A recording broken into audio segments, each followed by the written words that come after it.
Good evening to all. मेरा नाम प्रभास है, मैं इंडियन एयरफोर्स में जॉब करता था।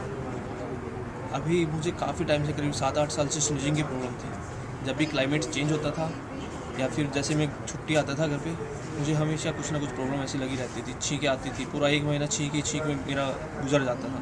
मैंने एलोपैथी ट्रीटमेंट इसका कराया, लेकिन उससे पूरा रिलीफ नहीं मिला। उससे पार्शली रिलीफ मिलता था, लेकिन कुछ टाइम बाद में जैसे क्लाइमेट चेंज होता था फिर से सेम प्रॉब्लम शुरू हो जाती थी।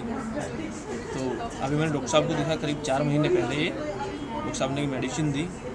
1 महीने बाद जब मैंने रिविजिट किया, सर ने पूछा अभी भी छींकें आती हैं, तो मुझे याद करना पड़ा कि मुझे पिछली बार कब छींक आई थी। तो मेरी जो छींकें थी पोल्यूशन की या क्लाइमेट चेंज की वजह से जो भी होता था, वो मेरा अभी पूरी तरह ठीक है। अभी मुझे कोई प्रॉब्लम नहीं है और मैं आप लोगों को भी सजेस्ट करता हूँ कि आप अपना होम्योपैथी में बिलीव बढ़ाएं। Thank you.